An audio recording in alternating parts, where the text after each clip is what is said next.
ఈ వీడియోలో మనం భగవద్గీత అధ్యాయము 18 శ్లోకము 5ను పరిశీలిద్దాం.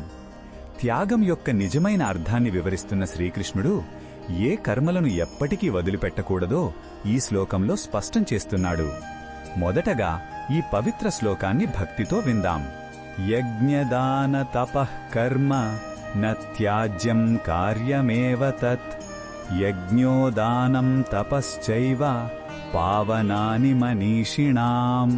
ఈ శ్లోకం అర్థం ఏమిటంటే యజ్ఞం, దానం మరియు తపస్సు అనే 3 కర్మలను ఎప్పుడూ వదిలిపెట్టకూడదు.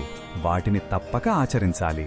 ఎందుకంటే ఈ పవిత్రమైన కర్మలు గొప్ప జ్ఞానులను సైతం శుద్ధి చేస్తాయి. అంటే ఇవి మన మనస్సులోని మలినాలను, అహంకారాన్ని తొలగించి మనల్ని పవిత్రులుగా చేస్తాయి.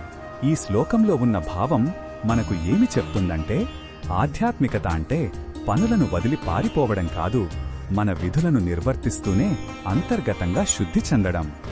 యజ్ఞం, దానం, తపస్సు అనేవి కేవలం కర్మలు కావు.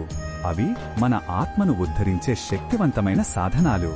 వీటిని భారంలా కాకుండా మనల్ని మనం మెరుగుపరుచుకునే అవకాశంగా చూడాలి.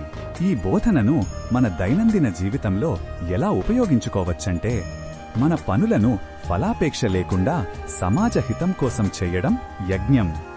అవసరంలో ఉన్నవారికి మన సమయాన్ని, శక్తిని, ధనాన్ని పంచడం దానం. మన కోపాన్ని, అత్యాశను నియంత్రించుకోవడం, క్రమశిక్షణతో జీవించడం తపస్సు. ఈ 3ంటిని పాటిస్తే మన జీవితం ప్రశాంతంగా, అర్థవంతంగా మారుతుంది. మరిన్ని భగవద్గీత శ్లోకాల అర్థాన్ని తెలుసుకోవాలంటే మా తదుపరి వీడియోలను తప్పకుండా చూడండి.